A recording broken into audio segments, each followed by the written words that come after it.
What's up, people? What you need here? And we're back again with another video. This time we're going to talk about not upcoming fights for tonight because a lot of them just not, I'm not really interested in them. But I'm going to talk about fights that I expect for 2020. I'm going to talk about Claressa Shields versus Laila Ali, the beef that's going on between them. I'm talk about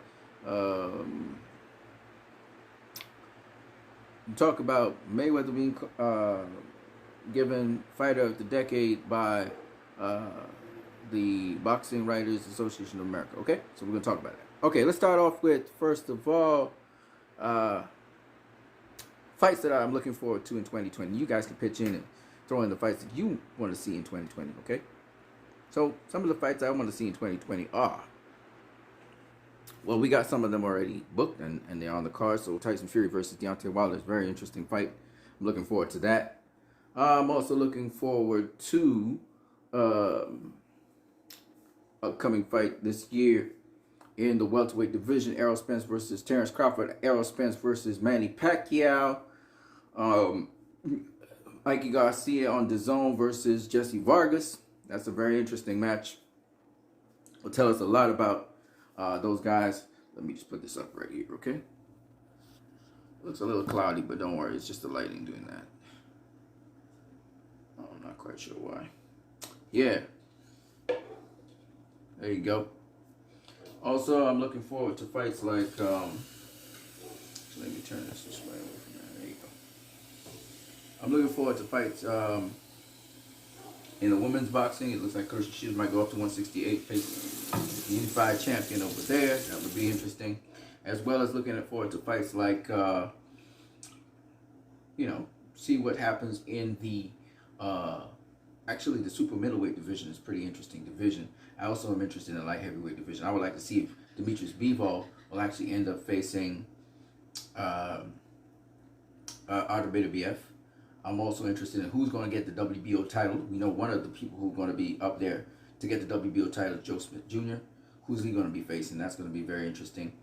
Also, looking at like the 168 division, Canelo versus Billy Joe Saunders, and of course the hot anticipated match between David Benavidez and Caleb Plant. So we got all of that stuff for 2020. Maybe we get Porter versus Bud. That would be great.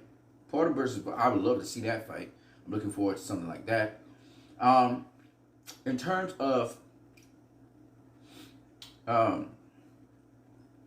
there's another fight. It's just kind of eluding my mind. Alcaraz in the junior welterweight division. Jose Ramirez versus Josh Taylor for the undisputed championship of the world. I'm looking forward to that, big time.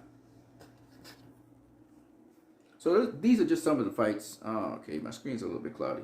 These are some of the fights I'm looking forward to seeing in 2020. You guys add in a whole bunch of other fights that you think are worth the while to talk about in 2020. There's a bunch of them. In the heavyweight division also, we're hearing talk about Alexander Usyk versus Joseph Parker. We're hearing talk about not Joe Joyce, the other kid, Daniel Dubois versus who is it? Versus the Cuban guy. I forgot what his name is right now. He faced shit. It just eluding me right now. Yeah, he faced Dillian White, the Cuban kid, the guy who they said Dillian White was found dirty against.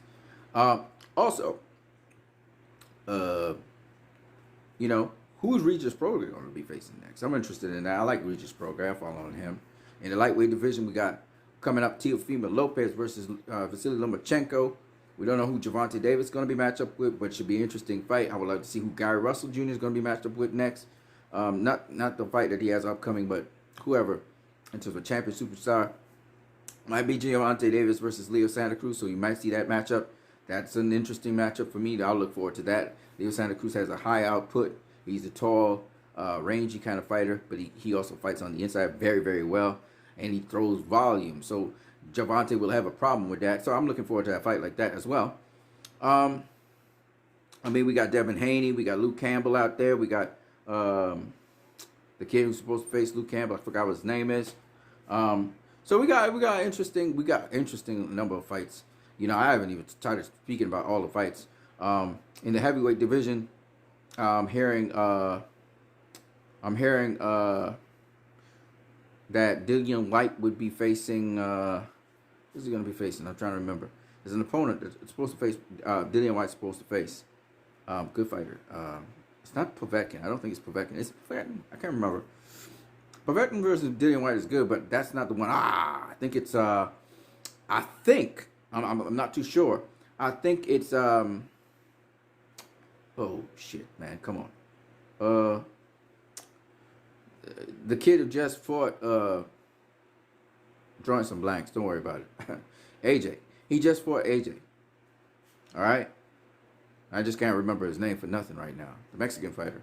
He might be facing Dillian White next, which is that's a good matchup. That's a good matchup. I'd love to see that. So, I mean, in the heavyweight division, is it Luis Ortiz? He's supposed to be facing somebody. Who is he supposed to be facing? Is it Joe Joyce? I can't remember. But, hey, these are good fights. These are good matchups.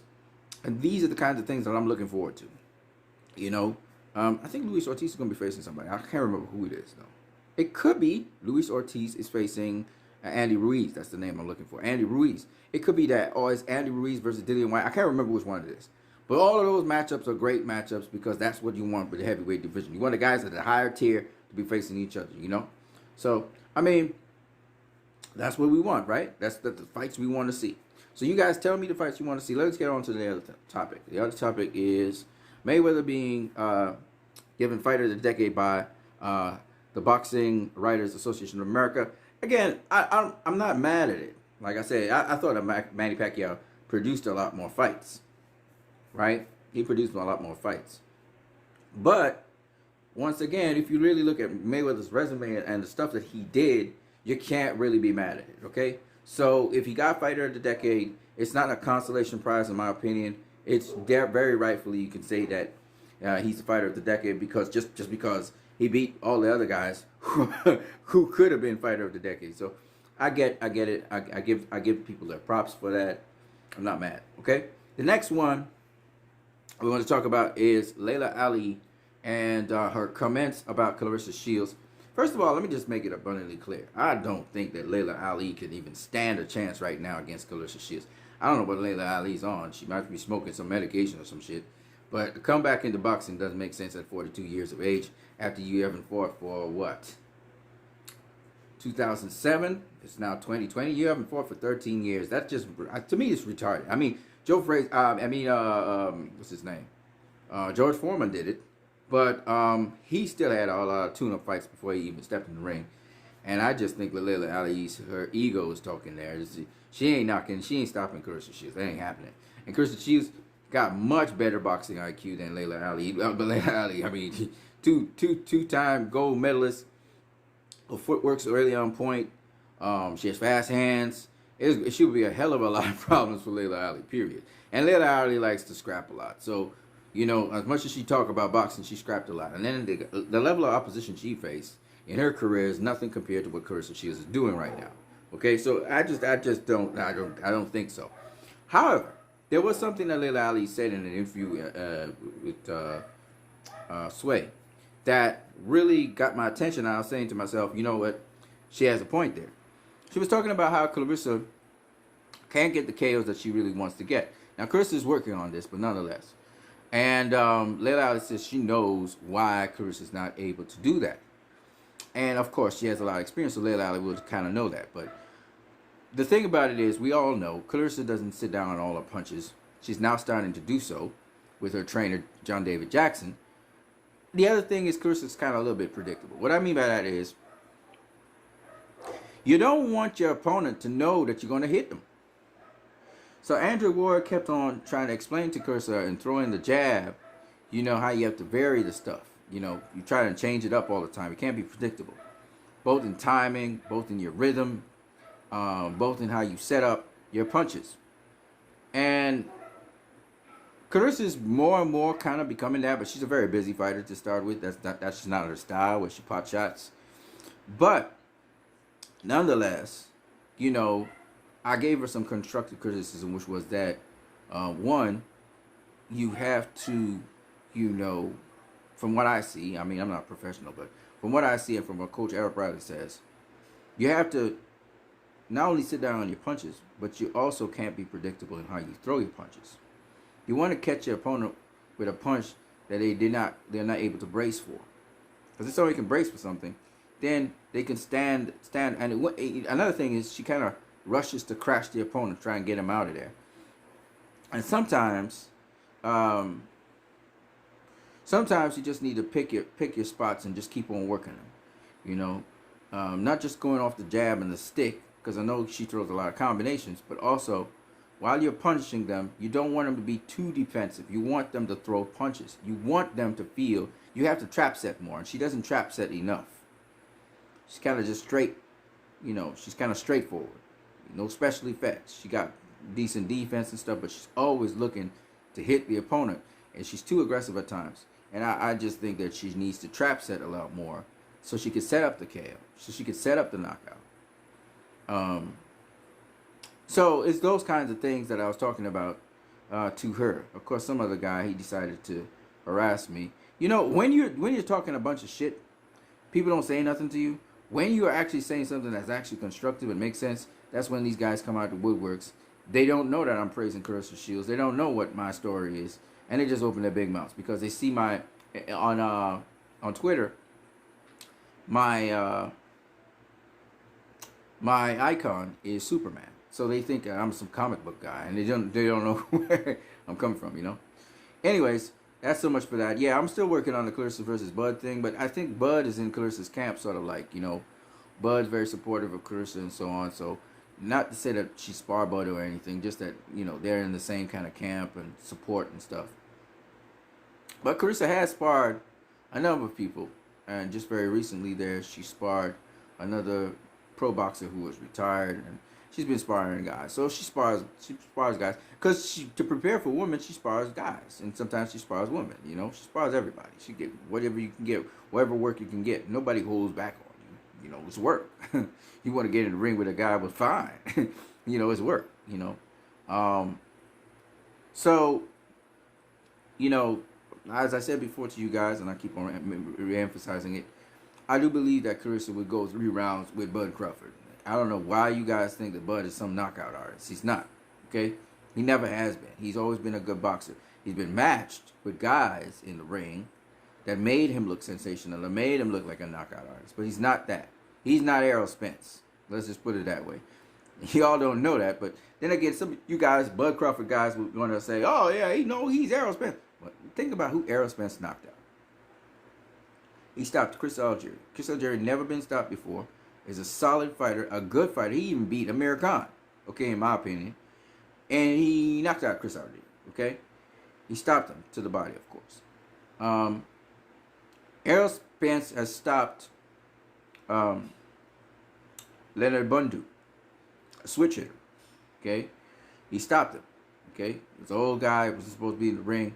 The guy that Keith Thurman dropped, but he couldn't stop. Errol stopped, okay? So Errol Spence can stop guys. I'm not saying he's going to stop Bud Crawford. He's not going to stop Bud Crawford. In my opinion, Bud Crawford got enough defense. If he couldn't stop Mikey Garcia, I think Bud Crawford's a better fighter than Mikey Garcia. He ain't stopping Bud, okay? However, having said that, because Bud got that defense, I just think that Bud has been facing competition that's making him look good, whereas Errol has actually been facing the true stiff competition. And one of the ways for us to really find that out and verify it is simply to let Bud face Sean. Okay? Been saying this over and over again. Bud facing Sean Porter makes all the sense in the world for Bud. And given that, you know, ESPN and you're hearing PBC's vice president talking about Bud needs to get his starship or stardom up, you know, so this fight could really be big, even though I think it's big anyway. I think that's right for Bud to face Porter, not face some guy that we don't know who the fuck he is. Sorry about the F-bomb. We don't know who this dude is. Patrick, what is his name? Teixeira. And it's cool for him to face Patrick Teixeira if he wasn't calling out the welterweights, if he wasn't saying the welterweights wasn't ducking him on the PBC side, if he hadn't been pound for pound #1 in the world and hyped like this, it would have been easy. And again, if I'm not making sense, tell me, okay? It would have been easy. But the problem with this is you called out the welterweights in the PBC side. Now the welterweights are ready and they want to face you. Now you're looking to go to 154 and face some dude. He's a champion, cool. There's a challenge in weight. Maybe he don't do so great when he goes up in weight. Maybe he don't. Right? He's doing a Kelbrook kind of thing, right? But you can't be saying all these guys ducking me. I'm a monster and all of this. And now you get the opportunity to face these guys, and what do? You go up in weight. What are you doing? You know, and that's the thing that I don't understand. He's talking about Errol Spence or Broke. I mean, you're supposed to go for Errol Spence. He's the number one, but you're not going to get him next. Pacquiao's going to get Errol Spence next. What you going to do in the interim? And that's his problem. And I think PBC's putting pressure on him to face Sean Porter. I think that's maybe what they're doing. And that would make sense. Face Sean Porter next. Get your stock up. You're in the welterweight division. That's a great welterweight. Face him. And I think that's where he should go. He should go for Sean. Sean will accept because Sean ain't got nobody else left.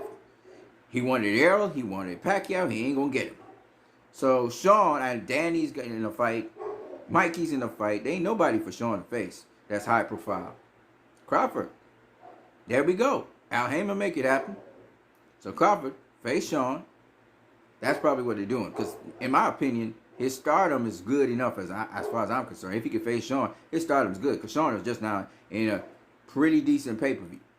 350 pay-per-view, 350,000 pay-per-view buys is decent. That's Canelo numbers. When Canelo wasn't, that's Canelo even after Mayweather. You know, when he faced, Erislandy Lara and stuff, he made 350,000 pay-per-view buys. That's very good, okay? And so, you know, Sean having his first pay-per-view already and doing so well, Terrence not even matching Sean's pay-per-view numbers. That means PBC gonna have some leverage when Sean faces him. But that's a fight that can be made. Al Heyman would make it happen. They will work out details. They will make it happen. It's gonna be in a way in which PBC and ESPN will have to jointly do something, but they're gonna make that shit happen. Okay? And then the Errol versus him, Terrence Crawford. See, this is the thing. And I don't really agree with it necessarily because I'm a fan. I don't really give a damn about the business. But here's my thing. They want to make it lucrative for Errol.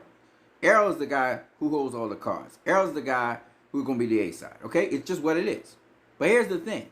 Errol want to make it worth his while. He want to make money off of that fight. He don't want to, they want to make money off the fight. PBC, Al Heyman, they want to make money off the fight. So they're trying to get Terrence to get somebody high profile. And the high profile person is Sean Porter. There ain't nobody else available. Okay? It's just Sean at welterweight. That's what Terrence wanted. They talking about options to boogie up to 154. If Terrence Crawford really serious, he gonna face Sean Porter. They're gonna make it happen somehow, some way. Al Heyman behind it. It's gonna happen. All right? ESPN will love that fight, so I guess it's gonna be shared on ESPN. Or they may have to compromise and just have it on Fox. Because Sean got bigger numbers than Terrence. It's just what it is. They may have to have it on Fox. But here's the thing. The next fight may be on ESPN. ESPN may have to write, Al Heyman might have to work with ESPN to work something out. So they come out. Either that or they do it because it's probably going to be a pay-per-view.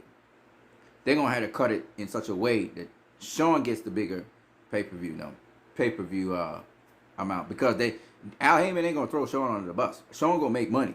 Sean going to have to get the bulk of the money. Even though Terrence is the one making the offer, Sean going to have to get more than Terrence for 100 million different reasons. Okay? Sean's made more money than Terrence. Sean's been in bigger fights than Terrence at welterweight. So Sean should get the majority of the money. Sean's been in championship fights. Sean has become world champion. Sean's been in unification fights. Sean gets the bulk of the money. I'm pretty sure that's how that would work out. So, but at the end of the day, that means the back end is going to be split more to Sean's favor. But probably in the front end, Terrence might get more than Sean because you're hosting on Terrence Crawford's channel. But my thing is this. Because Bobby Arum always feel he the A side. Even though I don't know why. You're going to say, well, Sean suffered losses. But then all Al Heyman had to say is Sean faced better competition.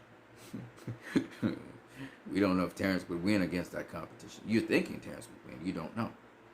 And it's a true point.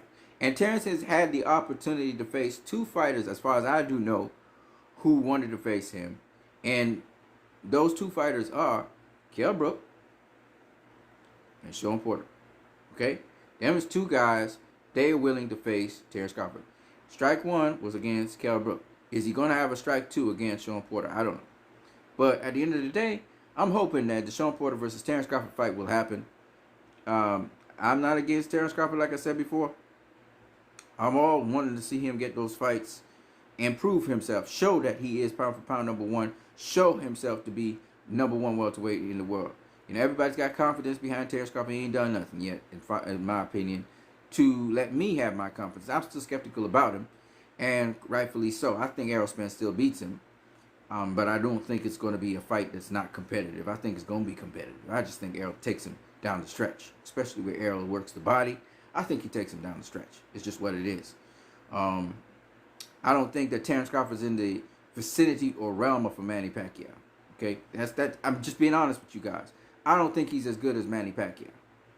Okay, and that's saying a lot. I don't think he anywhere near the level of Floyd Mayweather. I just don't think so. Okay, I think that Errol Spence is a little bit better than Terrence Crawford when everything is said and done.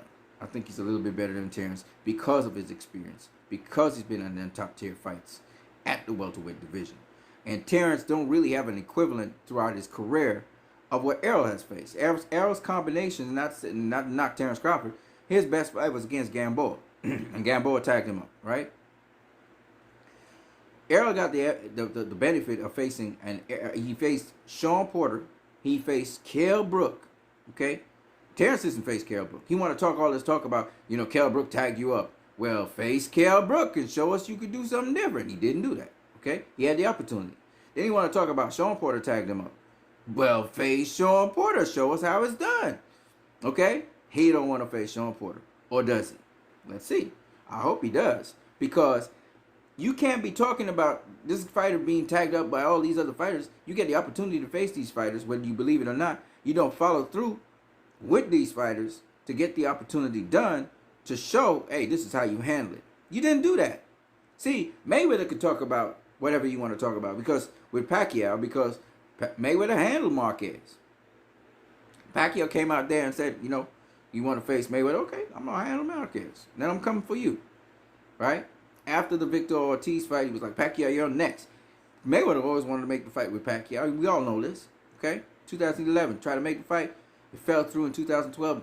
Floyd ended up facing Miguel Cotto. Okay? That's how it would go. Okay? So when people talk about, you know, people talk about how, you know, Terrence Crawford's like Floyd, and he's not like Floyd. He's not like Floyd. He's not even, even the way how he fights is not like Floyd. Okay? His mentality and some of the things he says, Floyd has said, and Floyd has a certain mentality like that. But as to anything else that Terrence Crawford has in common with Floyd Mayweather, boxing-wise, he got a few things. But when you look at his style, it's nothing like Floyd Mayweather. The skill sets he has, he don't really share skill sets that Floyd Mayweather had. All right, his attitude is like Floyd Mayweather. But all these guys grew up watching Floyd Mayweather, so that would be expected. So I'm just saying, you know, he's not Floyd Mayweather. And y'all need to stop comparing him to Floyd Mayweather because that's not fair to him. Okay? He's still a boxer that's getting better and better with time. He's still evolving as a boxer. So the same thing with Errol Spence. Errol Spence is not fucking Floyd Mayweather. Stop it. Y'all used to do that on the hype train. That's for the Errol Spence fan. He's not Floyd Mayweather. Okay? He got a totally different style of Floyd Mayweather. He does one or two things like Floyd Mayweather. He ain't Floyd Mayweather. Okay? He's not. Okay? So stop it. Stop it. Stop it. Stop it. There's only one Floyd Mayweather. Gervonta Davis kind of reminds me of Floyd Mayweather, but he's not Floyd Mayweather. Okay? He's not. He's not Floyd Mayweather. So let's stop with it. There's no other Floyd Mayweather. There's only one Floyd Mayweather. There's no other Pernell Whitakers. There's only one Pernell Whitaker. There's no other Mike McCallums. There's only one Mike McCallum. Okay? Some of these boxers, they do some of the things that Mike McCallum and Errol Spence kind of works the body like, you know, but not like Mike McCallum. Mike McCallum did it differently. Okay? So let's stop with that. Anyway, peoples, that's all I got for my video. Leave your comments in the comment section below. I know some of you guys, you're avid fans of either Errol Spence or of T. Bud Crawford, whatever, man. I don't care. Listen, I just talk about boxing. I'm not here to really advocate for one or the other. Yes, I personally think that Errol might beat Bud, but Bud could beat Errol. It could just happen that when they face each other, Bud beats Errol. So don't weigh in on my comment like if it's the do all be all or end all. This is a 50-50 fight in my opinion. It could go either way. I swing it a little bit to Errol because I just believe that Errol got that composure and he got a certain degree of style. His style is such that he goes to the body a lot. And I just think that as much as Terrence Crawford is, I'm sure he's very good and well developed to the body, I just think that Terrence Crawford may actually lack a little bit. Oh, there's another fight I want to talk about. The Filipino kid against Nonito Donaire. The Filipino kid now is the IBF world. Is it IBF? I can't remember what title it is. Of course. Not Nonito Donaire, sorry. Now, Inoue, he's now unified world champion. So he probably will meet the Filipino kid. He just faced Nonito Donaire, so he should have enough experience to get the win, but never know. Now the competition's getting stiffer. You know what I'm saying? Now we're getting younger people as well. So I would like to see how he deals with this young Filipino kid. I forgot what his name is that beat Zolani Tate. Or y'all like to say Zolani Tate. I don't care. I call him Tate. All right, I'm going to catch you guys later. This is what you need. If you like my channel, don't forget, not only can you subscribe to my channel, not only can you comment on my channel, but you can donate to my channel via Western Union or MoneyGram. I'm going to catch you guys later. Peace.